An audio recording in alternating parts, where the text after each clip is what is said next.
The moment Charlotte Callahan walked into the general store in Dusty Creek, Nevada, on a sweltering Tuesday in the summer of 1874, she knocked over an entire display of canned peaches, and the man who caught the last rolling tin before it shattered against the floorboards was the most startlingly handsome cowboy she had ever had the misfortune of encountering. She said thank you without looking at him directly. That was always her way. Charlotte had learned early in her 24 years of living that the best strategy for a woman who considered herself unremarkable was to keep her eyes pointed somewhere safe, somewhere neutral, somewhere that would not invite comparison or commentary. She looked at the tin of peaches he set gently on the counter beside her, and she said thank you again for good measure. "You already said that," he told her, and his voice had the kind of easy warmth that made her feel like the room had tilted 2 degrees toward the sun. She finally looked at him. She could not help it. He was tall in the way that men who have worked the land become tall, with a broadness through the shoulders and a leanness through everything else that spoke of long days on horseback and longer nights under open sky.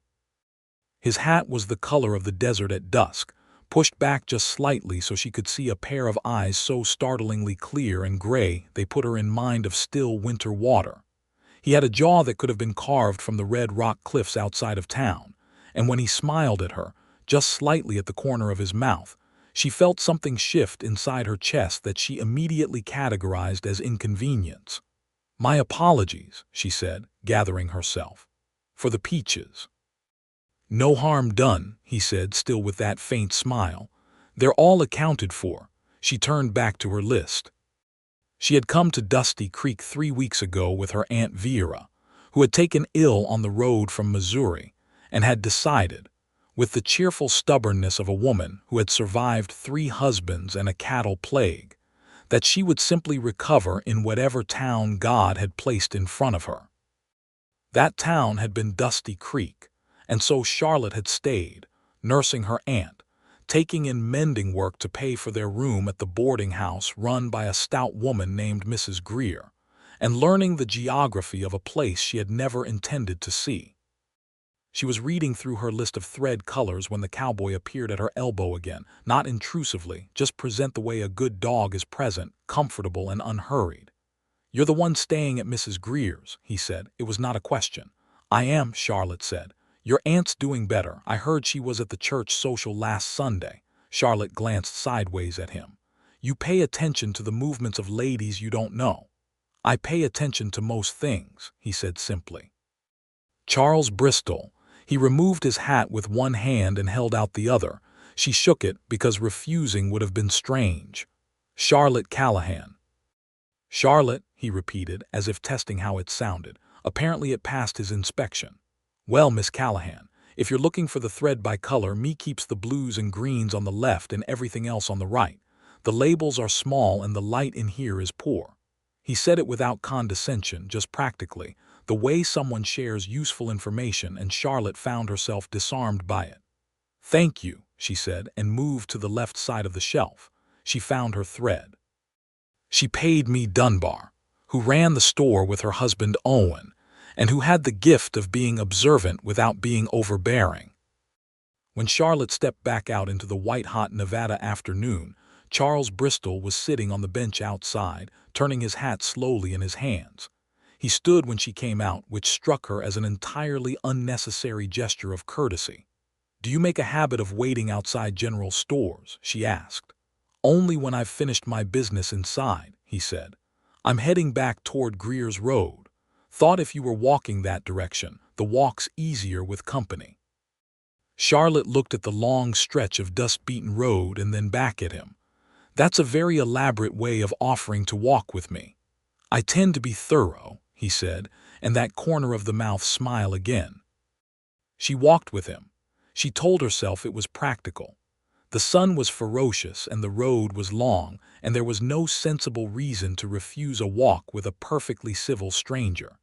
She kept her basket on her arm and maintained a proper distance, and tried very hard not to notice the way he matched his long stride to hers so she would not have to hurry. He told her without being asked. that he ran a cattle operation about 3 miles east of town, that he had been in Dusty Creek for 4 years, that he had come from Texas originally, from a ranch outside of San Antonio where he had worked for another man before he had saved enough to start his own. He did not say any of this boastfully. He said it the way someone explains their history when they have made peace with it, matter-of-factly and without the need for admiration. She found herself telling him that she was from St. Louis, that her family had run a small millinery shop there, that her parents had died within a year of each other when she was 19, and that since then she had been largely independent, moving between relations who had room for her, taking in sewing and mending and any skilled work that would keep her useful. She had not intended to say any of that. She usually kept her history brief with strangers. But something about the way he listened, with his full attention and without interrupting, made the words come easier than they usually did. When they reached the turning that led toward Mrs. Greer's boarding house, he stopped and settled his hat back on his head. "Good meeting you, Miss Callahan." "And you, Mr. Bristol," she said. He walked back the way they had come, and Charlotte stood watching him for one unguarded moment before she remembered herself and turned toward the house. Aunt Vera was on the porch, fanning herself with a folded newspaper, looking entirely too alert for a woman who had supposedly been convalescing. She watched Charlotte come up the path with the particular expression of a woman who has already decided what the situation is. "Who was that?" Vera asked. "A man I met at the store," Charlotte said. "He was walking this direction." "He certainly was not," Vera said serenely. "His ranch is that direction." She gestured east, which was directly opposite the way Charlotte had come from. "Mrs. Greer told me." Charlotte said nothing and went inside. Charles Bristol came back the next day. He came with the stated purpose of speaking to Owen Dunbar about some fencing materials, which may or may not have been true, and he happened to be on Greer's Road again, and he happened again to encounter Charlotte, who was beating a rug on the porch railing with more vigor than the rug strictly required. "Good afternoon," he said, tipping his hat. "Good afternoon," she said, not stopping. He leaned against the fence post with his arms crossed and watched her work. "You're going to beat the pattern right off of that thing." She paused. "I have a great deal of energy today." "I can see that." He was quiet for a moment. "There's a town supper on Friday. The Dunbars host it every month. Their place has a big backyard. Most of the town comes." Charlotte resumed beating the rug. "I heard Mrs. Greer mention it. I thought you might like to come. With your aunt, of course, if she's well enough." Charlotte set down the flat brush she'd been using and turned to look at him squarely. She had spent the better part of the previous evening telling herself that whatever that tilting sensation had been in the general store, it was not something she was going to encourage. She had talked herself through it very thoroughly. She was a practical woman, and she understood her circumstances, and she understood, more than she liked to, the particular arithmetic of attractiveness that the world applied to women. She had been doing that arithmetic since she was a girl, and she had always arrived at the same sensible answer.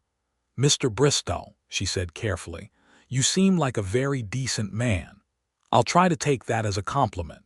It is one. But I think you may be in the habit of being kind to people without entirely thinking through the implications." He considered her, his head tilted slightly. "What implications are those?" She felt heat rise in her face that had nothing to do with the afternoon sun. "I simply mean that extending invitations to a woman you barely know, walking her home, it's the sort of thing that can be misunderstood. By her, by the town." "I see." He was quiet for a beat. "And what would be the correct understanding in your view?" Charlotte gripped the handle of her brush. "That you are being neighborly, and I appreciate the neighborliness, but you don't need to feel obligated to look after a passing stranger." "I don't feel obligated," he said, and his voice was entirely level. "I feel like I'd like to see you at that supper on Friday. Those are two different things." Charlotte looked away from him, out at the flat, dusty road. "You should direct that kind of wanting toward someone more, toward someone who—" She stopped, steadied herself. "You are a fine-looking man with a ranch and an honest reputation from what I've gathered. You should not be wasting your Friday evenings on a woman who is just passing through." "I'll waste my Friday evenings however I choose," he said, not unkindly. "And I notice you called yourself passing through without answering the actual question." She looked back at him. He had not moved from his lean against the post, and there was no pressure in his expression, no crowding, just that patient stillness that she was beginning to find profoundly destabilizing. "Good night, Mr. Bristol," she said. "It's 2 in the afternoon, Miss Callahan." "Good afternoon, then," she said, and went inside. She attended the supper on Friday. Vera was feeling well and enthusiastic, and it would have been unkind to deny her the outing, and Charlotte could not think of a single good reason to stay at Mrs. Greer's alone when there was food and company 20 minutes away on foot. She wore her better dress, the blue-gray one that had been her mother's, altered to fit her own figure, and she pinned her dark hair up neatly and told herself that her appearance was entirely beside the point. The Dunbar yard was strung with lanterns and crowded with most of Dusty Creek's population. Me Dunbar had laid out enough food to sustain a small cavalry, and a man with a fiddle had already struck up a reel in the far corner of the yard. Vera made a beeline for a cluster of women her own age and was immediately absorbed into conversation, and Charlotte stood at the edge of the gathering with a plate of potato salad and felt the familiar sensation of being in a room full of people who all knew each other. Charles Bristol found her within 10 minutes, which was either very coincidental or very deliberate, and Charlotte decided it did not matter which. "You came," he said. "My aunt wanted to," Charlotte said. He nodded slowly, as if he was choosing not to argue with that. He had cleaned up for the evening, changed out of his working clothes into a dark jacket that fit him properly, and Charlotte was annoyed at how much she noticed. He stood beside her at the edge of the gathering and did not immediately try to drag her into the crowd, and she appreciated that more than she expected to. They talked. That was what Charlotte told herself later, reviewing the evening with the intention of keeping it all very level and sensible. They simply talked. But the talking went on for 2 hours, through the potato salad and the cornbread, and the pie that Me Dunbar was rightly famous for, and it covered territory that Charlotte had not expected to cover, including her theory on whether Missouri or Nevada produced better wildflowers, his opinion on the relative merits of different cattle breeds, her memory of the one time her father had taken the family to see a touring theater company, his admission that he had not been back to Texas in 2 years and felt something complicated about that. When the fiddle player started a slower tune, Charles extended his hand. Charlotte looked at his hand, then at him. "I'm not much of a dancer." "Neither am I," he said. "We'll be a matched pair of not very good dancers." She let him lead her onto the small flat space where several couples were moving in the lantern-lit dusk, and he danced with the honest competence of a man who has attended enough socials to know the steps even if he never performed them elegantly, and she followed him without difficulty. His hand was warm at her waist. She kept her eyes somewhere around his shoulder and tried to think about something else, which was entirely unsuccessful. "You're thinking very hard," he said near her ear. "I always think very hard." "What about?" She almost said nothing. Instead she said, quietly, "About the fact that you are doing all of this for a woman who doesn't deserve the effort." He pulled back just enough to look at her properly. "What do you mean by that?" "I mean," she started, and then stopped, because naming it always felt like stepping off a ledge. She made herself say it. "I mean that you are the kind of man that women in this town have no doubt taken considerable notice of, for obvious reasons."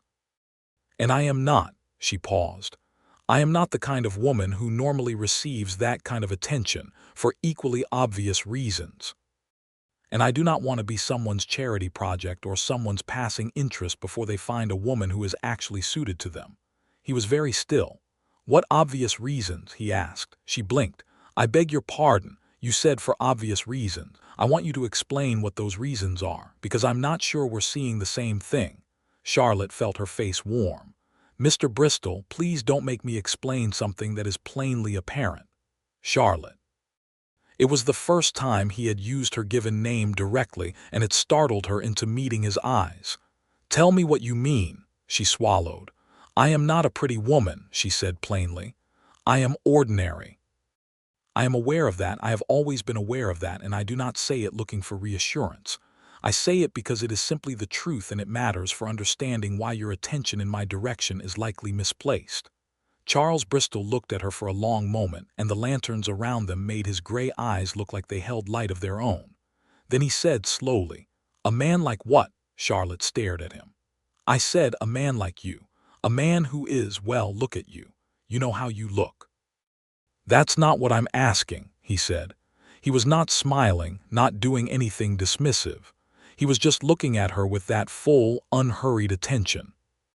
"You said you're not pretty enough for a man like me. I want to know what kind of man you think I am, exactly. Because the man I am is a man who has not been able to stop thinking about you since you knocked over those peaches.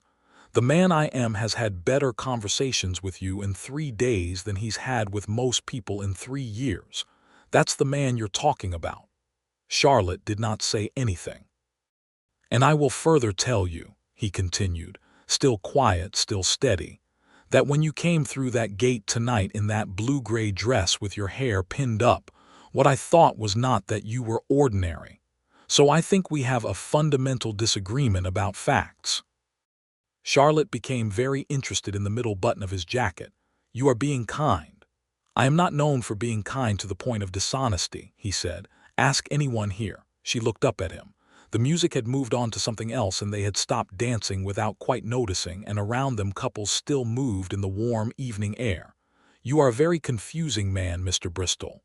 "Charles," he said. "I think we're past Mr. Bristol."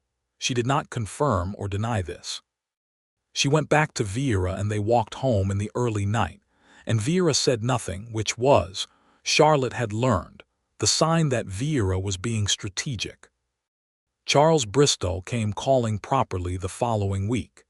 He came to Mrs. Greer's with his hat in his hand, and asked if Miss Callahan would care to take a walk to see the ridge view above the east pasture of his ranch, where he said the afternoon light was remarkable. Mrs. Greer, who had the forthright manner of a woman who had been running a boarding house long enough to have seen everything, told him Charlotte was in the back garden, and called Charlotte in from the garden with a volume that was entirely unnecessary, and left the two of them on the porch with a lemonade she produced from nowhere with great efficiency. Charlotte accepted the walk. The ridge view was, in fact, remarkable, a long sweep of amber and ochre stone against a sky so blue it looked painted, and they stood together looking out at it in companionable silence that Charlotte recognized as the rarest kind of comfort. "You own all of this land?" she asked. "From the creek south to that rock formation," he said, pointing. "About 2,000 acres, enough for what I've got with room to grow if things go well." "Things seem to be going well," she observed. "Better than I expected when I started," he agreed. He had his hands in his pockets, relaxed, looking at his land with the quiet satisfaction of a person who has made something real. "I had $400 and a horse when I rode into this valley, slept on the ground for 4 months before I had a structure solid enough to call a house." "That's a great deal of determination," she said, "or stubbornness. My mother could not always tell the difference." Charlotte smiled at the landscape. "My father was the same. He built his shop from nothing. He was not a man who accepted obstacles as permanent." "Sounds like someone else I know," Charles said, and when she glanced at him he was looking at her. "A woman who moved herself and a sick relative across the territory and has been sustaining both of them with mending work and force of will." Charlotte shook her head. "That is not the same thing." "It is exactly the same thing," he said. "You just don't give yourself credit for it." She turned back to the view. "You have a habit of saying things that are difficult to respond to. I've been told I'm direct." "It's not so much the directness," she said slowly. "It's that you say things that are, well, generous, and I have not had a great deal of practice receiving generosity. It tends to make me suspicious." Charles was quiet for a moment. Then he said gently, "What are you suspicious of?" She considered the honest answer. "That you will change your mind," she said finally, "once you have had time to properly assess the situation." Men do not, in my experience, sustain interest in women like me over the long term, especially when there are women like. She gestured vaguely at the distance, like the women in town. Me Dunbar's sister was at that supper. She is a beautiful woman. Sarah Dunbar is a very nice woman, Charles said easily. She's also been engaged to a rancher up north for 6 months and shows no interest in anyone else. But more to the point, I'm not talking about Sarah Dunbar. I'm talking about you. And I would like, if you'll allow it, the opportunity to make you somewhat less suspicious on that front. Charlotte looked at him. The late afternoon sun was doing something spectacular to everything around them, and he was standing in the middle of it looking at her with those winter-water eyes, and she thought that this was probably the most dangerous moment she had encountered in some time. "You are asking to court me," she said. "I am," he said, "properly. I don't know any other way to do things." She turned back to the view and was quiet for a long time. He let her be quiet. That, she thought, was perhaps the most telling thing. He let her take the time she needed without filling the silence with pressure or persuasion. Just stood beside her and let the afternoon light do what it was doing and waited. "I'm not promising anything," she said at last. "I'm not asking for promises," he said. "Just time." "All right," she said. "Time then." The following weeks acquired a rhythm. Charlotte was a woman who appreciated order and the reassurance of pattern, and she found that Charles Bristol slipped into a pattern with a naturalness that startled her. He came on Tuesday afternoons and Saturday mornings with the consistency of something that had always been scheduled. He brought small things, not grand gestures, a handful of early wildflowers from the ridge, a book he thought she might like from the small lending library that the schoolteacher, a sharp-faced woman named Mrs. Holt, ran from her front room. He came sometimes just to sit on the Greer porch and talk, and sometimes to take her to see something on his land that he thought was worth seeing, the place where the creek bent and made a small pool that held reflecting sky, the stand of cottonwoods on the north boundary where a pair of hawks had built a nest. Charlotte began, cautiously and with considerable internal resistance, to believe that he meant it. Vera recovered her full health by midsummer and announced that she intended to stay in Dusty Creek permanently, as she had taken a liking to Mrs. Greer and to the climate and to a widower named Mr. Pyatt, who ran the livery stable and who had begun to call on her with the persistence of a man who had been alone long enough to know he did not want to continue in that state. Charlotte received this news with a complex mixture of relief and anxiety, because Vera's recovery had given her a reason to stay in Dusty Creek without having to examine the other reason that had grown up beside it quietly and with deep roots. "You are not here for me anymore," Vera said one morning over breakfast, with the cheerful bluntness of a woman who saw no profit in tiptoeing. "You're here because you want to be. Admit that to yourself, Charlotte." "I'm here because moving again seems unnecessary," Charlotte said. Vera drank her coffee and smiled the smile of a woman who has won an argument that has not yet been officially acknowledged. It was August when the trouble came, and it came in the form of Charlotte's own head, as most of her troubles did. Charles had taken her to a dance at the church hall, a proper announced social, and they had gone together in a way that was no longer ambiguous to anyone in Dusty Creek. And when they walked in together, Charlotte had been very aware of the looks that tracked from her to him and back, the polite surprise on certain faces, the whispered conversations that stopped a second too late. She could read people, and she could read those particular expressions, and she knew what they said as clearly as if they had been written on a board. What is he doing with her? She had smiled and spoken to people and danced when asked and been, she believed, quite composed. But when Charles brought her home that evening and they stood at the gate of Mrs. Greer's property in the cool of the night, she said what had been building all evening. "You saw them," she said. "The way people looked at us." "I saw some people surprised," he said carefully. "It's more than that," she said, "and you know it." She looked at the gate latch, turning it between her fingers. "I am not foolish, Charles. I understand what I look like next to you. I understand that people in this town have expectations about the kinds of women who end up with men like you, and I am not that kind of woman. He reached out and stilled her hand on the latch. "Charlotte, look at me." She did. "I heard what you said," he told her. "And I want to say something that I mean seriously, not as flattery, not to talk you out of something you're feeling, but as simple truth." He kept her hand in both of his. "When I wake up in the morning, you are the first thing in my mind. Not as an obligation, not as a project, but as something I'm actively glad about. When I have something happen during the day that I want to tell someone, you're the person I want to tell. I have been in this valley for 4 years, and I have felt alone in it in ways I didn't let myself think too hard about, and since I met you in that general store, I have not felt alone once." Charlotte looked at him for a long time. "That is a very serious thing to say," she said quietly. "I'm a serious man," he said. "What those people think, that you're making some kind of mistake." "What those people think," he said, "is none of my business or yours.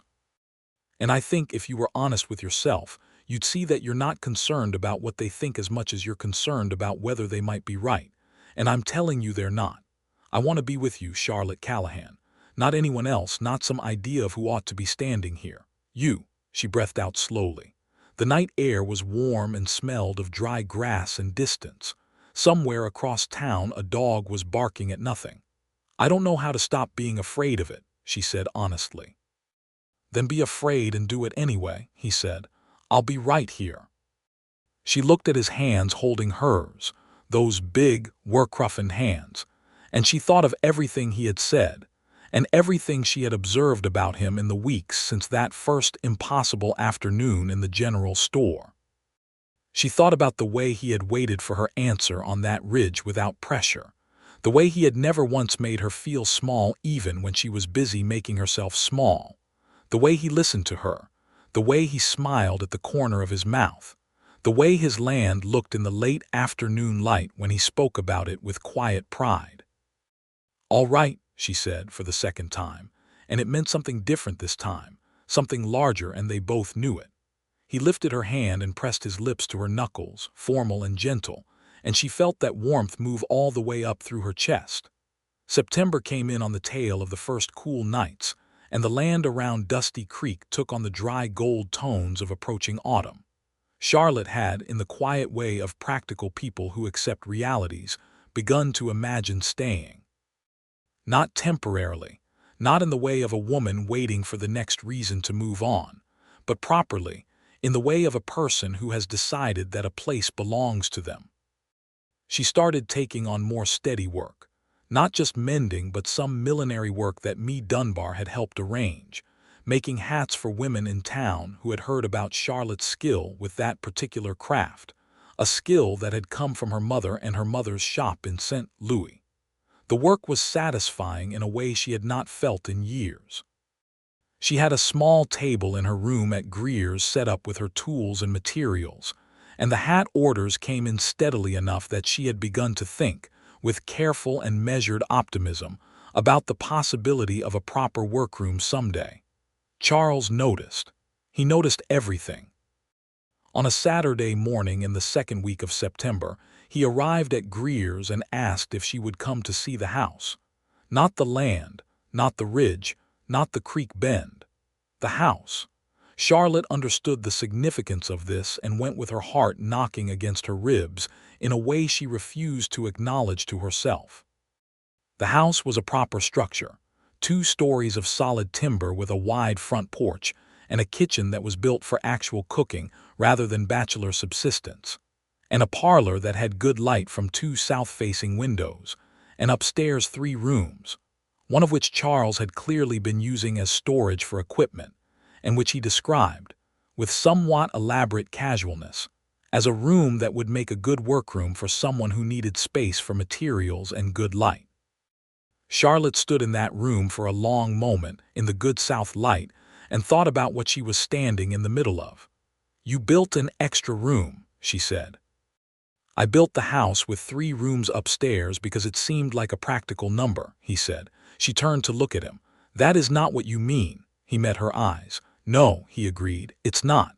She crossed the room to the window and looked out at the land, the broad, flat reach of it toward the red rock formations in the east, the line of cottonwoods along the creek to the north. "Charles, Charlotte, "Are you about to ask me something significant?" "I'm working up to it," he said. "Give me a moment." She turned back to him, and his expression had lost its usual composure just slightly. There was something underneath it that she recognized as vulnerability, the kind that a person shows when they have committed to something and are waiting to know whether it was the right gamble. "I'm not good at elaborate speeches," he said. "You've probably figured that out, but I know what I want and I've known it for a while, and I would rather say it plainly than dress it up and have it come out confused." He stepped toward her. "I want to marry you. I want you in this house, in that workroom. I want to sit on that porch with you in the evenings, and I want to have someone to tell things to for the rest of my life, and I want that person to be you." Charlotte pressed her hand to the windowsill behind her. "Charles," she said quietly. "I know you're still afraid," he said. "I know that you have a way of telling yourself that you don't deserve good things, that there's some arithmetic that doesn't add up. I've watched you do it, but I'm telling you the arithmetic is wrong. It has been wrong from the start. You are remarkable, Charlotte Callahan, and I have been watching you not believe that for 3 months, and I am done watching it. Say yes." "That is a very commanding proposal," she said, and her voice was not entirely steady. "I'll apologize for the tone if you'll answer the question." She felt the thing she had been holding at careful arm's length since a Tuesday afternoon in a general store when a tin of peaches had gone rolling across the floor. She let herself feel it properly, all of it, the size and the warmth and the frightening depth of it, and she found when she stopped bracing against it that it was not frightening at all. It was simply true. "Yes," she said. He crossed the room and took her face in his hands and kissed her. And it was the kind of kiss that a person gives when they have been meaning to for a long time, full of everything that had been waiting.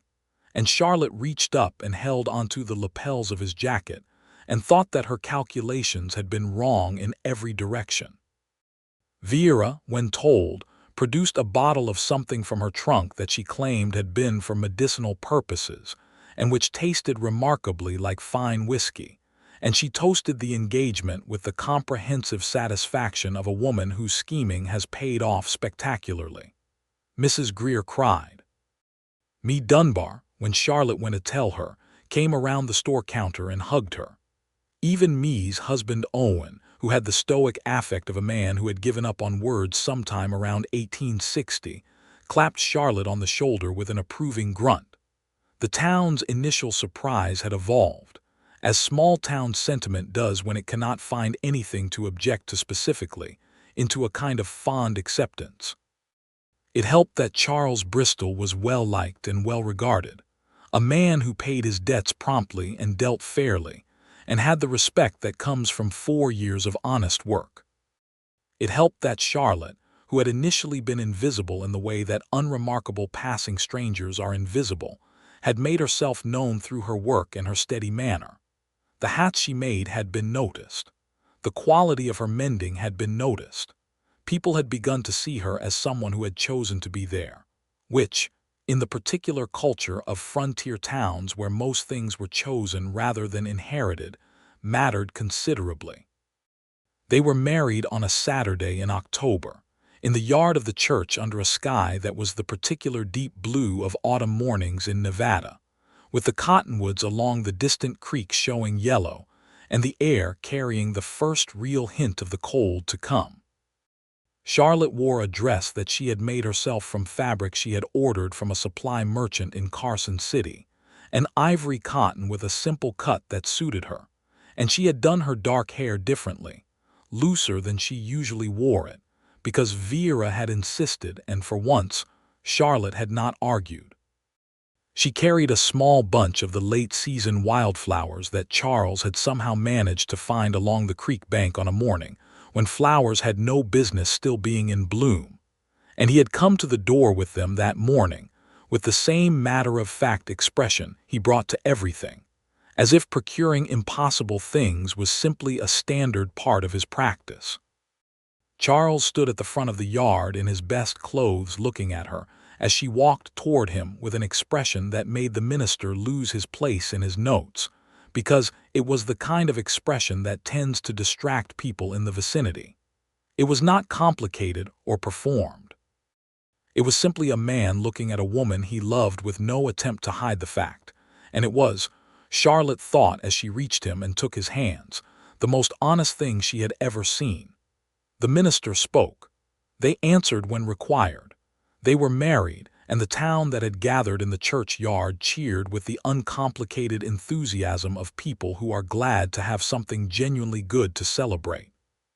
That evening, after the food and the music and the dancing, after Vera had been walked home by Mr. Pyatt, who was becoming a fixture in her life, after the Dunbars and Mrs. Holt and the Reverend and everyone else had gone home to their own evenings, Charlotte stood on the porch of the house that was now her house and looked out at the night landscape, the vast dark of the Nevada terrain under a sky thick with stars that the city never showed. Charles came and stood beside her. "How are you?" he asked. "I feel," she started, then found she needed a moment. "I feel like something I was carrying down became lighter, something I didn't realize I was carrying down quite so heavily." "You don't have to carry it at all anymore," he said. She leaned her shoulder against his. "I know," she said. "I'm beginning to actually know that." He put his arm around her and they stayed like that, looking at the stars, and Charlotte thought about the distance between where she had been and where she was. The long, uneven road from a mending table in a St. Louis boarding house to a porch in Nevada with a man who looked at her like she was the most specific and irreplaceable thing in his landscape. She had been wrong about the arithmetic. She had been very systematically wrong about it for a long time, and she thought that being wrong about that particular thing might be the best mistake she had ever made. The first winter of their marriage was hard in the practical sense, and rich in every other sense. A cold front came in from the north in November that was severe enough to freeze the creek and drive the cattle to the lower pastures, and Charles spent long days on horseback, managing the herd through conditions that demanded everything a working rancher had.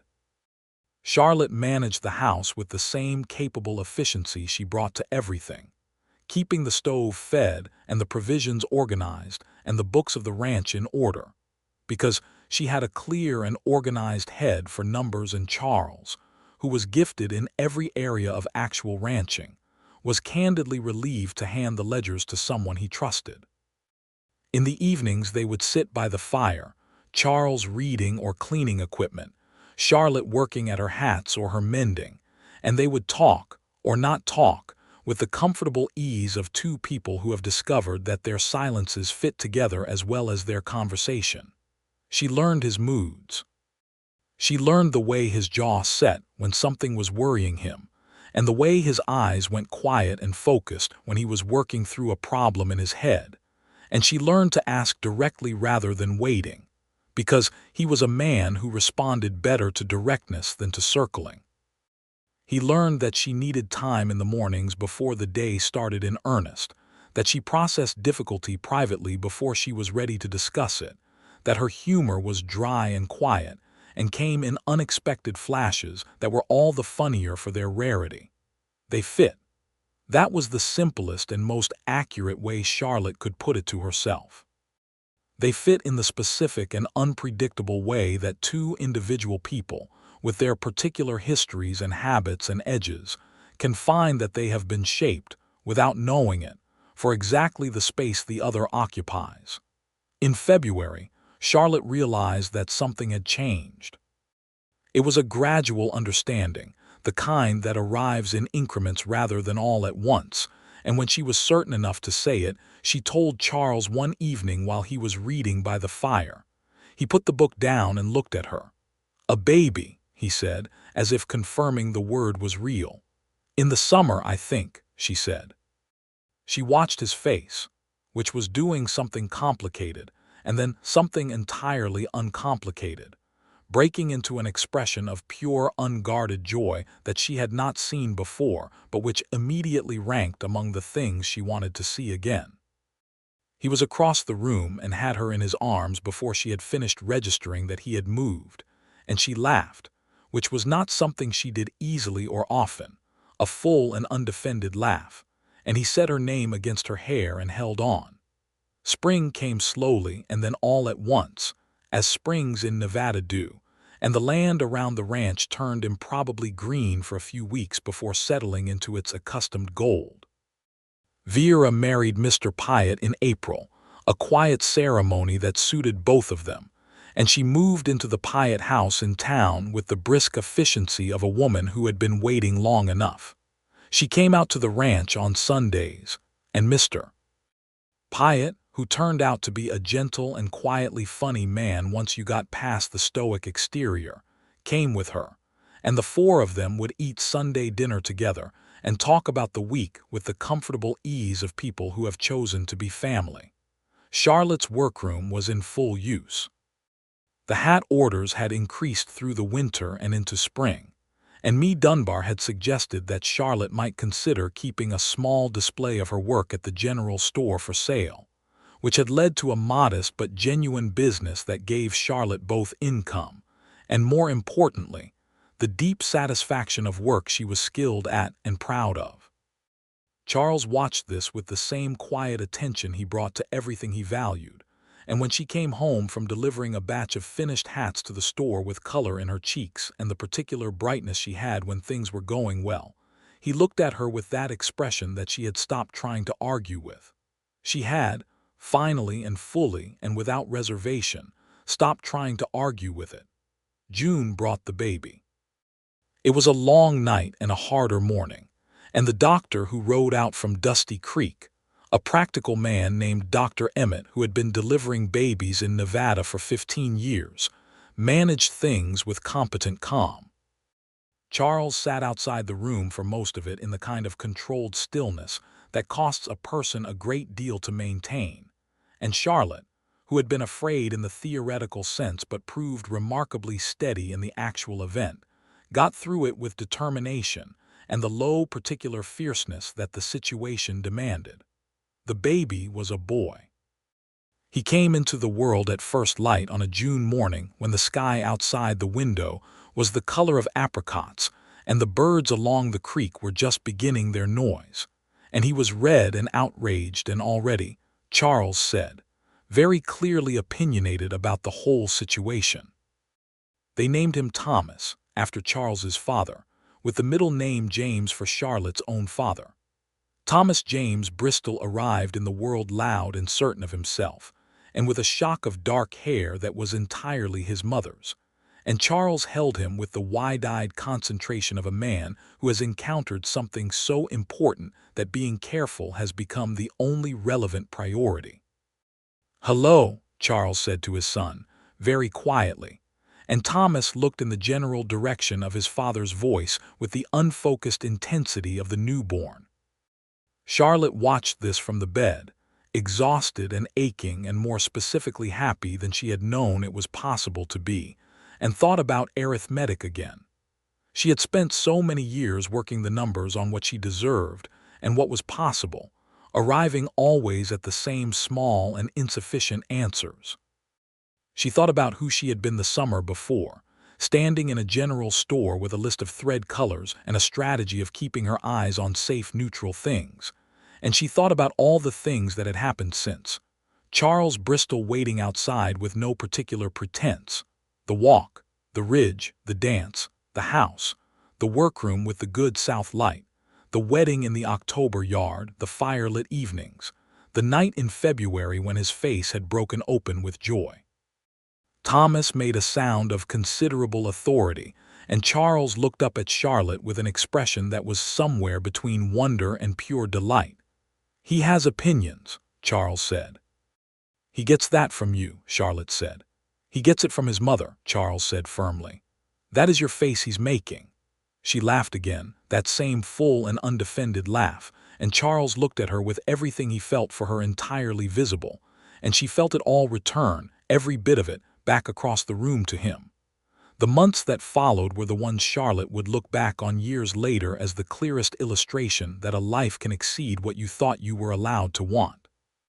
Thomas grew with the speed peculiar to babies and the particular loudness peculiar to himself. A sociable and determined small person who approached the world with an investigative enthusiasm that kept both his parents in a state of alert attention. Charles proved to be the kind of father who was, Charlotte thought, exactly what she might have predicted if she had allowed herself to predict things in those early months, steady and present and possessed of an inexhaustible patience for the small person who now occupied the center of their world. Charlotte's hat business grew. By the time Thomas was taking his first lurching steps around the parlor, Charlotte had enough steady orders to justify the workroom formally as a business, and Me Dunbar had begun referring customers from other towns, women who had heard about the quality of the Bristol millinery work, through the particular efficient network of frontier women who knew what was good and told each other. Charles suggested, practically, and with his customary thoroughness, that she consider a proper sign. She did not for a moment see why she deserved a sign. "Charlotte," he said, in the specific tone he used when she was being unreasonable in a direction he recognized. "I'm just saying that it seems excessive for what is essentially a home operation. It is a business," he said, "a growing one. It deserves a sign." She looked at him across the parlor where Thomas was applying himself to a wooden horse with complete commitment. "You are very certain about things." "I'm certain about you," he said simply. The sign went up. It read Charlotte Bristol, millinery and fine headwear, in good letters, and it hung at the edge of their road where it could be seen from the Dusty Creek Road. And Charlotte stood looking at it the afternoon it was installed with Thomas on her hip, and an unfamiliar sensation in her chest that took her a moment to identify as pride. Not the prickly defensive kind of pride that had always come from proving something to people who doubted her. The clean and easy kind that comes from simply seeing what you have made and knowing it is good. 2 years after Thomas arrived, their daughter came. Her name was Eleanor, and she was different from her brother in almost every particular, quiet where he was loud, observant where he was immediate, with her father's gray eyes in her mother's face, and she arrived in the world with the composed certainty of a person who has already decided to take her time with things. Thomas, who was by now a walking, talking, opinionated force of small boy nature, regarded his sister with initial suspicion that converted, over the course of 2 weeks, into a fierce protectiveness that Charles said was clearly inherited, and Charlotte said was clearly learned behavior. Life on the ranch settled into the deep and textured rhythm of a family that has found its particular shape. There were hard seasons.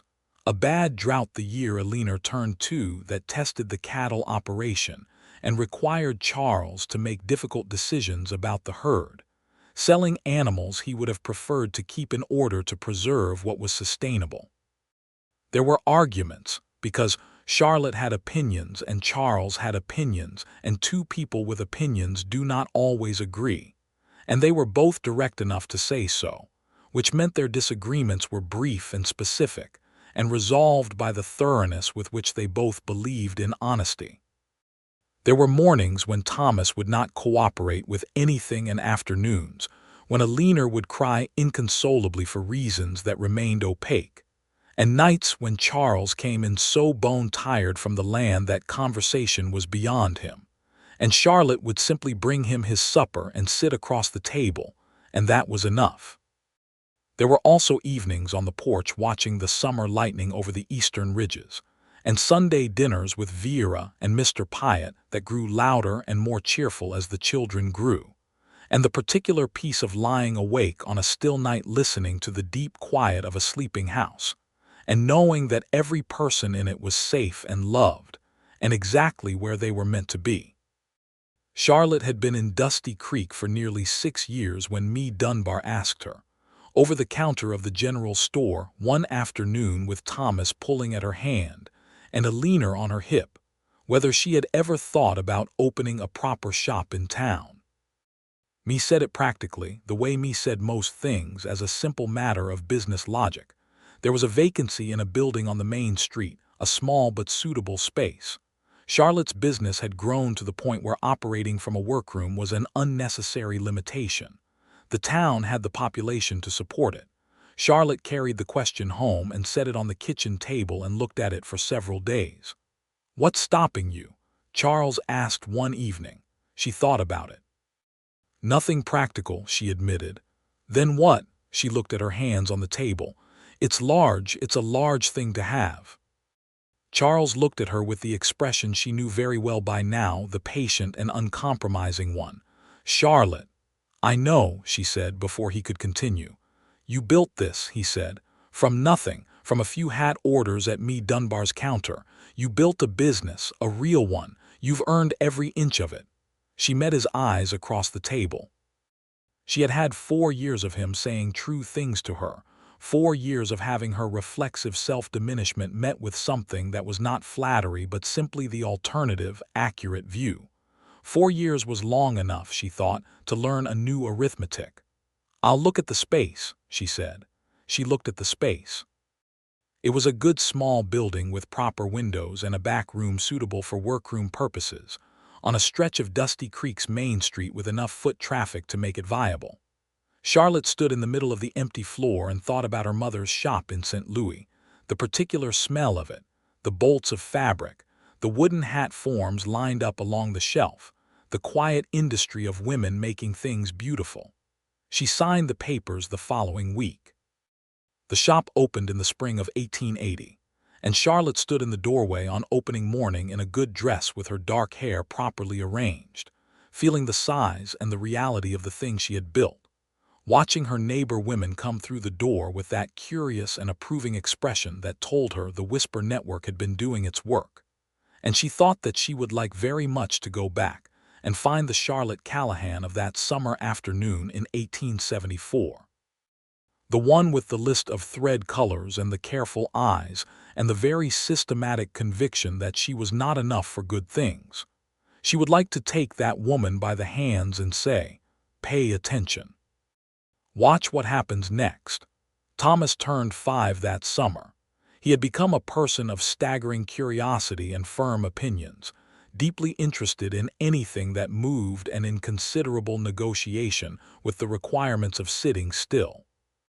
He spent his days following his father around the ranch with dedicated concentration, absorbing the vocabulary of cattle and land, and weather with the ease of a child who is exactly where he is supposed to be.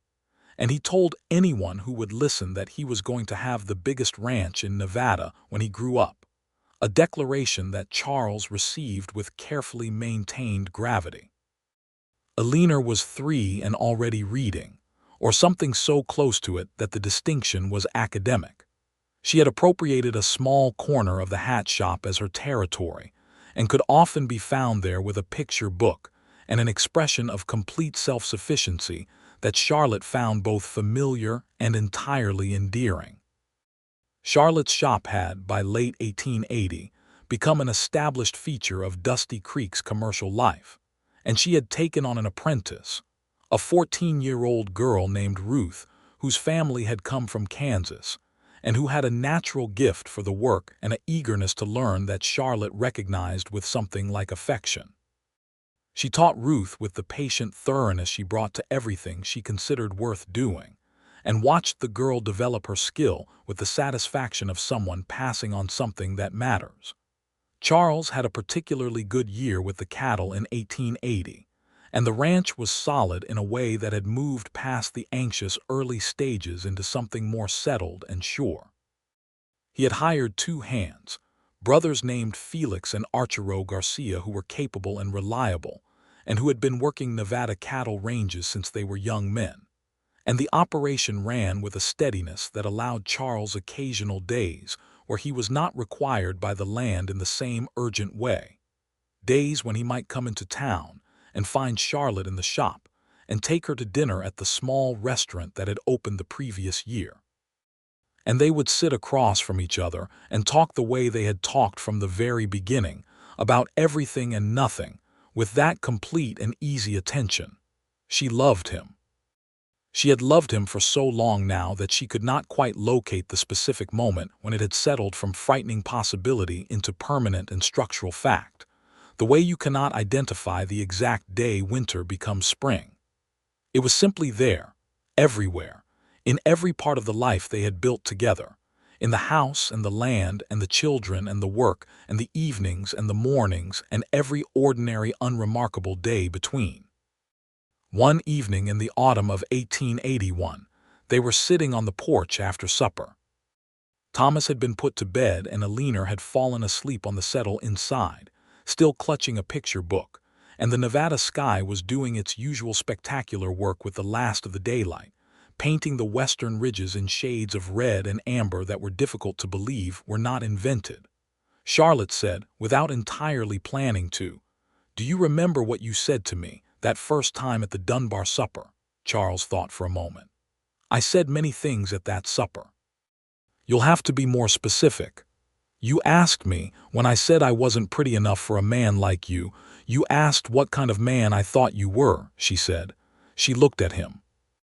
"I didn't have a very good answer at the time." "You didn't answer at all," he said mildly. "I had an answer," she said. "I was just wrong about it." She looked back at the sky. "I thought you were the kind of man who had things I didn't deserve. A fine-looking man with land and a good reputation and the sort of easy confidence that comes from the world generally agreeing with your assessment of yourself. That's a fairly unflattering description." "I'm not finished," she said. "I thought that kind of man would look at a woman like me and eventually see the difference between what he wanted and what was actually there. I thought it was only a matter of time before you saw it." "And now?" he asked. She was quiet for a moment. "Now I think the kind of man you are is the kind who meant exactly what he said, every time. The kind who looked at me in that general store and actually saw me, not some idea of what would be appropriate but me. And I think that kind of man is considerably rarer than I knew, and I think I am," she paused, feeling the truth of it. "I think I am very grateful that he happened to be outside that store on that particular afternoon, needing fencing supplies from Owen Dunbar."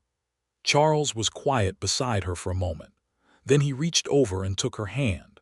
"I should probably tell you," he said, "that I did not actually need fencing supplies that day. I had ordered them the week before." Charlotte turned to look at him. "What?" "I was looking for a reason to be walking in that direction," he said, with no discernible guilt. "Me had mentioned you were expected at the store that afternoon." Charlotte stared at him. "Me Dunbar told you I was going to the store. She may have mentioned it, and you constructed an errand. I thought it was a reasonable approach."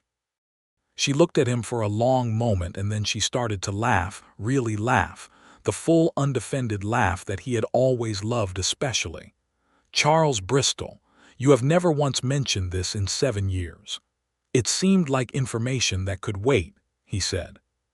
She was still laughing, and he was smiling, and the sky continued its outrageous performance in the west, and the house behind them was warm and held their sleeping children, and Charlotte looked at the man beside her, this specific and irreplaceable man who had waited outside a general store on a manufactured pretext to walk beside her, who had stood on a porch saying a man like what with a patience that had slowly dismantled every wall she had built, who had meant every single thing he had ever said to her, and she thought that 7 years of proof was, perhaps, enough evidence to set aside the last remaining scraps of the arithmetic that had always gotten her wrong answer. She leaned over and pressed her lips to his cheek. He turned and kissed her properly, warm and unhurried, the way he had kissed her in that upstairs room with the good south light when she had said yes for the first time. "I love you," she said against his shoulder. "I love you," he said, his arm around her. "I have loved you since you knocked over those peaches. You cannot possibly have loved me since the peaches." "Not loved," he allowed. "Decided." "Decided what?" "That I was going to know you," he said. Whatever it took. She thought about that, about a man deciding in the space of a spilled tin that he was going to know her. Not a woman who would do, not someone who could be fitted into a space, but her, Charlotte Callahan, specifically and irrevocably. "You are an extremely stubborn man," she said. "I prefer thorough," he said. She laughed again, quietly, and they sat together on the porch as the last of the light left the sky and the stars began their slow appearance over the Nevada dark, and the children slept inside, and the land stretched out around them in the still autumn night, and everything that had been uncertain and frightening and wrong had settled into the deep and permanent truth of where they were. In the years that followed, the ranch grew. Thomas grew faster. He became a boy who could ride before he could reliably read, and then a boy who could do both, and then a young man who talked about cattle the way his father did, with the specific vocabulary of someone for whom the land is not a backdrop but a language. Alina grew into a young woman of quiet intelligence and considerable will, who read everything she could find and argued theology with the minister, and had declared at the age of 9 that she intended to be a teacher, a declaration she was still standing by at 14, with the serene certainty of someone who has never really doubted herself. Charlotte's shop prospered. Ruth, her apprentice, became in time a proper partner, bringing in her own customers and her own reputation, and the shop expanded into the next building when it became available, and Charlotte Bristol's name on that sign became one of the fixtures of Dusty Creek, the way the Dunbar store was a fixture, the way the church was a fixture, the way things become when they have been good and reliable long enough that the town has incorporated them into its own definition of itself. Vera and Mr. Pyatt grew old together with the cheerful stubbornness that had always characterized Vera's approach to things. Vera was the most enthusiastic grandmother in the county, a fact that Thomas and Alina accepted with the complicated mixture of pride and mild embarrassment appropriate to their ages. And Mr. Pyatt turned out to have a woodworking gift that produced, over the years, a considerable number of toys and items of furniture that found their way into the Bristol house by the root of a man who simply loved making things for people he loved. Me and Owen Dunbar eventually handed the general store to their eldest daughter and her husband, and retired to a smaller house at the edge of town. Me came to the hat shop regularly for many years afterward, as a customer but also just to visit, and she and Charlotte would drink tea in the back room and talk about the town and the people in it and the long view of things, the way women do when they have known each other long enough to trust the conversation. On a morning in the spring of 1886, Thomas saddled up at dawn and rode north with Felix Garcia to look at a parcel of land that was available some miles up the valley, land that had the right grass and the right water access for expanding the herd. He rode out with the purpose and competence of a young man who had been raised on this particular land and knew its logic, and Charles watched him go from the porch with an expression that Charlotte recognized as the complicated one, the one that held pride and the particular ache of seeing your children become themselves. "He's ready," Charlotte said, standing beside him. "I know," Charles said. "You're allowed to find that difficult." "I know that too," he said. He turned and looked at her, and they were both older now, both gray-threaded and weathered in the way of people who have lived their lives in the open, and the things in his face that she loved had only settled deeper with time. "He gets his confidence from you," he said. "We have been arguing about who the children's qualities come from for 12 years, Charlotte said, "and I've been right every time." She took his hand. They stood together and watched the morning come over the eastern ridges, the same view they had stood looking at on that first afternoon, and Charlotte thought about all the mornings between then and now, the cold ones and the hot ones, the hard ones and the easy ones, all of them adding up to this one, standing on a porch with a man whose hand she knew better than her own. Thomas came back from the northern parcel with a report and an opinion, and eventually, a plan that he and his father worked out together over several evenings at the kitchen table, while Charlotte made notes in the margin of the ledger with the quiet efficiency that had always been her particular contribution. The land was purchased, and the herd expanded, and Thomas took the northern operation as his own responsibility, with a seriousness and capability that made Charles privately admit to Charlotte one evening that his son had surpassed him already, though this was not something he would say to Thomas directly, because some things a father gives a son through behavior rather than words. Alina did become a teacher. She trained in Carson City and came back to Dusty Creek to take the position at the school when Mrs. Holt finally retired, and she taught with the same composed and absolute competence she had brought to everything since she was 3 years old with a picture book in the corner of a hat shop.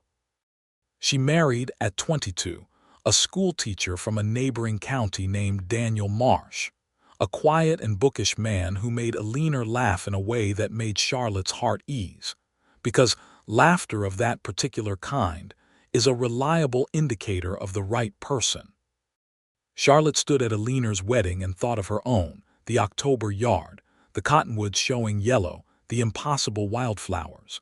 She held Charles's arm through the ceremony and did not cry until Eleanor said her vows with the clear and certain voice of a woman who has thought this through completely. And then Charlotte cried for approximately 30 seconds and stopped, because she was a practical woman and she had always been. Charles handed her his handkerchief. He kept his face very composed. "You're not even close to crying," Charlotte said. "I'm very close to crying," he said. She looked at him.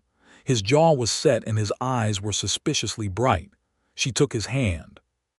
"She's happy," Charlotte said. "I know," he said. "That's what's doing it."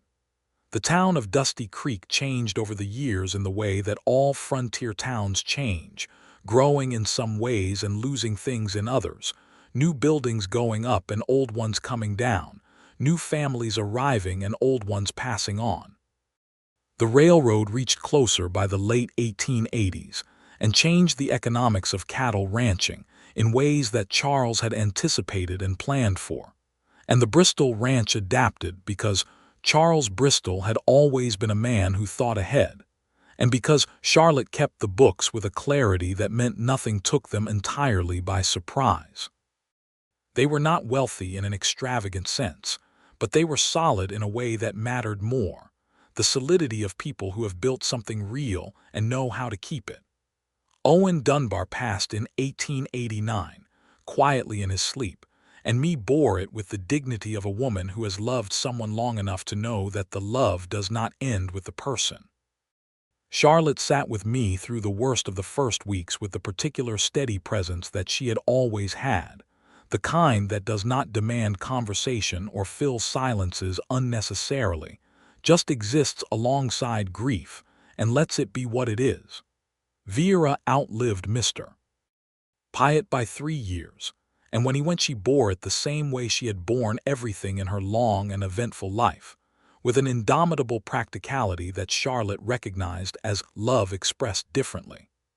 Vera came to live at the ranch in her final years, in the room that had once been Thomas's, and she sat on the porch in the afternoons and watched the land with the satisfied attention of a woman who has seen a great deal and made her peace with all of it.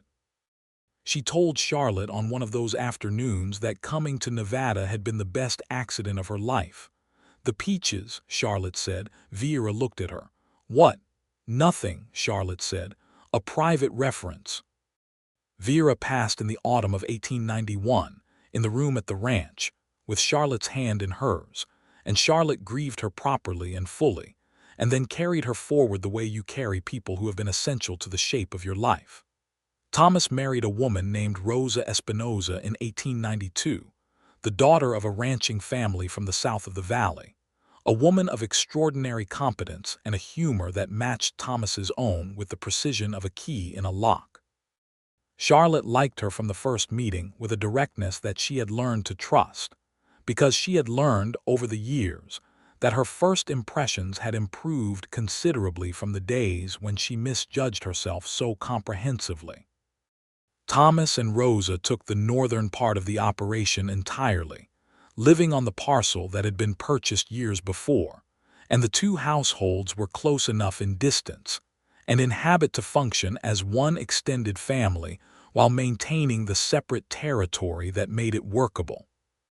Their first child was a boy born in 1893 named Charles Robert Bristol, and when he was placed in Charles's arms for the first time, Charlotte stood in the doorway of the room and watched her husband hold his grandson with the same wide-eyed concentration he had brought to holding Thomas 30 years before, and she thought that this was what it looked like, a life that had earned its own continuation.